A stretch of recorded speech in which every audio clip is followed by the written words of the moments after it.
Here we go. From the very beginning, Oda made it a point to show that the Marines would play a fundamental part in the upcoming war for the One Piece, as well as its resolution. So today I'm going to take a look at the behind-the-curtain info that Oda has already cleverly scattered throughout the story to see if we can get some sort of future set observation haki thing going, and see events in the manga unfold before they actually happen. But before that, the One Piece anime has finally reached the Battle of Pirate Island, which, in addition to Kuma's flashback, happens to feature some of the best moments of the Egghead arc. And now that I say it out loud, it sounds kind of weird, because technically speaking, neither of those two things take place on Egghead. Honestly though, the only realistic possibility that I can think of that would have made that time in Hashinosu even more action-packed is if somehow Smoker decided to show up and join the fight. Then again, given that Smoker has now been confirmed to be a member of SWORD, that would mean that he would need special permission from a higher-up to attack a Yonko crew, unless he pulls a Lucci and does it anyway. Regardless, this side quest to rescue Kobe was super enjoyable in the manga because not only does it provide a break from Nika Luffy being in the spotlight, but it's also a reminder of the Marines' ferocity and organizational competency. I mean, there's a reason for why in that final spread where Vegapunk declares that the fate of the world will rest on the person who claims the One Piece, 4 out of those 12 panels are being occupied by characters that are either current Marines or were former Marines. And with the Straw Hats making their successful escape from Egghead, the likelihood that it was Kizaru who gave Luffy the food for him to recover has increased dramatically, because that being the case would have a lot of weight for an end of the arc reveal. Speaking of reveals, the news of Joy Boy being able to store haki for usage centuries into the future actually answers a pretty big lore-related question that was introduced into the story 24 years ago. Also, I know the common immediate fan reaction to seeing the new Joy Boy silhouette was to speculate over whether he had a wooden leg and perhaps a fake arm as well, to align it with the idea that Joy Boy could turn out to be the first and only pirate with an eye patch in the story that Oda has ever drawn. But my first reaction was actually something completely different, because Joy Boy's silhouette made me think of that mysterious figure with a hat and a coat that we see during Kaido's flashback. You know, the one that tells them that they're going to be going to God's Valley. Like, why does that guy's silhouette match this week's silhouette so perfectly? Speaking of God's Valley, we recently got Kobe feeling conflicted about teaming up with a pirate to accomplish a goal, which is very Garp-like, because that's what he ended up doing in God's Valley with Roger to defeat Sebek. And that should be a good enough segue into Garp's Galxy Impact sequence, which hilariously sent Kobe flying after it landed. Seriously, what am I watching? Is this One Piece or Oppenheimer? There were some cinematic visuals in this one. Oh my gosh. Look at this. Sorry, wrong slide.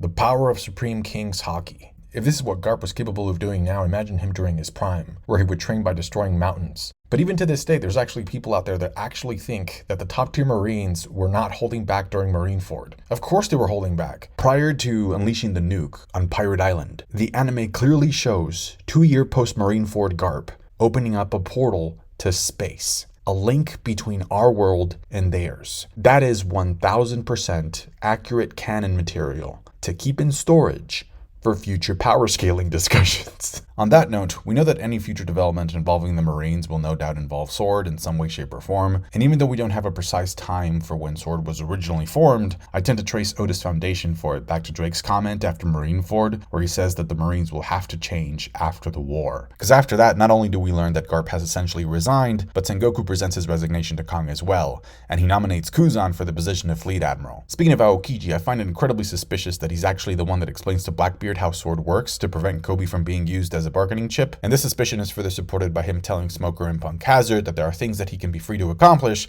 now that he's not formally affiliated with the Marines, which actually fits the definition of a SWORD member pretty well. Also, the idea of Marines being given secret instructions to infiltrate pirate crews isn't anything new, so if it turns out that Kuzan is in fact spying on Blackbeard for the Marines, then he would join characters like Drake doing the same thing under Kaido, and Corazon spying on Doflamingo. And with this in mind, I think it's likely that we already know who the founding father of SWORD is, because soon after we have Drake say that the Marines will have to change, the focus of the story goes back to Luffy to start the Sabo flashback. And then after coming back to the present, we learn that Garp has already resigned, and we see Sengoku in the middle of presenting his resignation to Kong. And one chapter after that, we see that ex-Drake has begun searching for Kaido. Now again, we don't have the exact time for when SWORD as an organization was born in the story, but given that Corazon met Sengoku after the death of his father, and then he enlisted in the Marines, and then became a spy pretending to be under Doflamingo, I'm pretty sure that the idea of having Marines work as undercover agents to infiltrate pirate crews must have remained fresh in Sengoku's mind, even after Rocinante's death. Another reason that supports Sengoku being behind all of this as the secret leader of SWORD instead of Garp is that I think we would have already seen an Oda box labeling Garp as the leader of SWORD if that were the case. Another hint pertaining to this could be Kujaku wearing that seagull on her hat, sort of like Sengoku used to wear. And then another reason is that thanks to a Vivre card, we know that not only did Sengoku Sengoku taking Rocinante as a kid, but he also took an ex-Drake when he was young as well after he escaped Doflamingo's birdcage. So going back to the end of Marineford, I think this is how things went down. Sengoku ends up getting really upset over Blackbeard being able to take advantage of his position as a warlord to orchestrate a jailbreak for some of the worst criminals in Impel Down. Garp also grows more conflicted over witnessing Akainu murdering Ace in front of his eyes, and soon after the war, since Sengoku and Drake already know each other, the two of them get in contact and Sengoku tells Drake that him and Garp are about to resign, but that they know that Kong won't allow them to just completely walk out of the Marines, so they'll be granted more freedom to act behind the scenes. Now Sengoku still thinks that it's important to keep an eye on the Yonko, so he tells Drake to mobilize and pretend to join Kaido. And this, in my opinion, is the moment where Sword is actually born, which again, all must have happened while we were seeing the Sabo flashback unfold. And I think something similar must have happened with Aokiji during the time skip. Sengoku nominates Kuzan for the role of Fleet Admiral. That doesn't work out because he loses to Akainu, so instead Sengoku tells Kuzan to infiltrate the Blackbeard pirates, just like he told Drake to infiltrate Kaido's crew. The topic of off-screen events also brings forth the wholesome tale of Kobe-senpai, which according to an SBS involved Kobe saving Hibari from a battlefield, and then returning to said battlefield after finding out that Hibari had lost her teddy bear there. Now, in attempting to get back the stuffed animal that Hibari had treasured ever since her infancy, Kobe experienced several injuries, but he ultimately succeeded in bringing back that stuffed animal. And so it was after this heroic, yet stupidly foolish act that Hibari decided to name her teddy bear Kobe-senpai. Additionally, I found out that there was an actual spin-off manga that was called One Piece, Kobe-yama, the kid who looks like Kobe. And in that spin-off, there's this girl who's named Akaishi Madoka, and she has a huge crush on post-time skip Kobe. Now, I haven't been able to get my hands on an English translation of the manga to read it, because it's such an obscure spin-off that I'm pretty sure a lot of One Piece fans outside of Japan don't even know that it exists. But what it does for me is that it definitely seems to confirm that Akainu is in fact Hibari's father. So this is Akaishi Madoka. Notice how her name has the word Aka in it, which means red, just like in Akainu's name. So she was likely the template character that inspired Hibari, because this spin-off ran from 2018 to 2019, and Hibari was introduced in the story of One Piece in 2022. Not only that, but there's also a character in the spin-off whose name is Akaishi Papa, who is Madoka's father, and Akaishi Papa looks exactly like Akainu. So just like it was revealed that Sakazuki decided not to kill Aokiji after their fight, I'm sure we'll find out that he has a soft spot for his daughter, and so despite Sakazuki showing no remorse whatsoever in Marineford when it came to wanting to kill Kobe, Hibari pleading with him not to hurt Kobe in the future could explain why Kobe still hasn't been turned into a donut. Now, given that Kobe established his goal of becoming an admiral in Water 7, I'm also becoming a lot more fond of the idea of Kuzan becoming Fleet Admiral by the end of the series, just like Sengoku intended, and then have Kobe hang around with the title of Admiral perpetually, in a similar fashion to like what Garp did with his title of Vice Admiral. In Film Red, there's a scene where Kobe and Helmeppo run into Bluno, and surprisingly he recognizes both of them as sword members, so it's rather intriguing for me to learn that both departments seem to acknowledge each other in that scene. Also, in a limited edition booklet that came out with the film, Oda actually states that Sword and Cypherpole are actually rivals, which thematically makes a lot of sense, since the word Aegis in Cypherpole Aegis 0 means shield in ancient Greek. So it could be likely that by the end of the series, after the world government falls, Sword and repentant shield members will unite as one military force to be able to restore some sense of organized order to the world. And this would align well with how Oda has been sketching a path in Egghead for Rob Lucci to have an eventual change of heart. Furthermore, the recent reveal of Fujitori's katana being one of the 12 Saiho Wazumono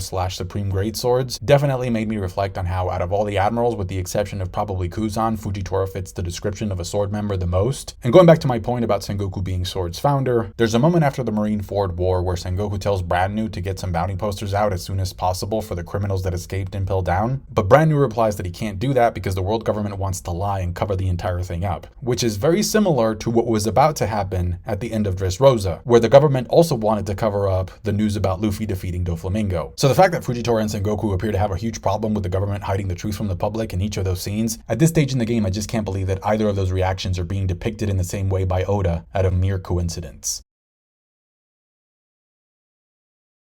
A while back I made this video where I talk about the hints that point to Sengoku being the one who trained Kizaru, and while that being the case doesn't automatically confirm that Kizaru is affiliated with Sword in some way, shape, or form, the reason why I really like the idea of him turning out to be the one who actually fed Luffy is because it would serve to sustain his unclear justice agenda. It'd be like, yes, he did laser a hole right through Vegapunk despite dancing with him Nika style in the past, but he also fed Luffy, which helped the Straw Hats escape Egghead. This also seems like a good enough time to mention that during Kuma's flashback when Kizaru was sent to Egghead to speak to Vegapunk, we actually see Drake on the island as well. In the beginning of the video, I mentioned Smoker briefly, and I was going to make a joke about how it only took My Hero Academia ending for Oda to give Smoker some degree of focal attention, but Reddit user Bonkai98 posted something that I thought was super interesting. So if we go back to chapter 1117, we see Smoker riding his Smoke Logia-powered bike while talking to Tashigi. But if you look carefully behind him, he's actually pulling something with his bike. Like, he seems like he's hauling some kind of a cubic-shaped storage unit of sorts.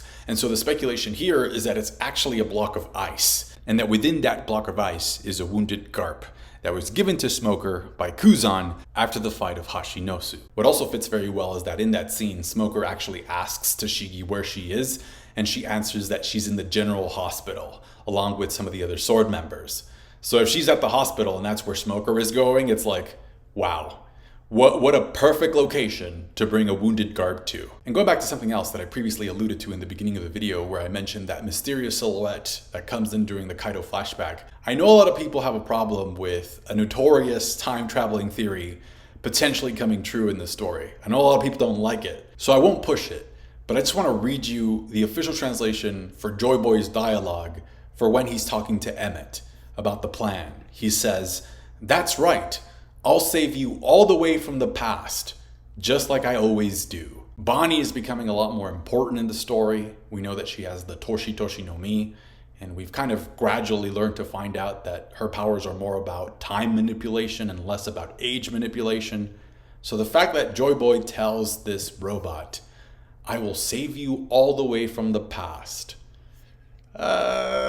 Also, Joy Boy appears to be standing on one of those giant blocks that we've seen at the top of Sunisha, which checks out because we know that Zou was an ancient city and Joy Boy and Sunisha were friends. I also liked how a lot of the fandom picked up on the possible hint of the Haki rope possibly being connected to the wind rope that Nami learns about in Witheria. I think that fits very well, actually, because the character that teaches Nami about the rope is Haridas. And Haridas, we know, is a Birkin.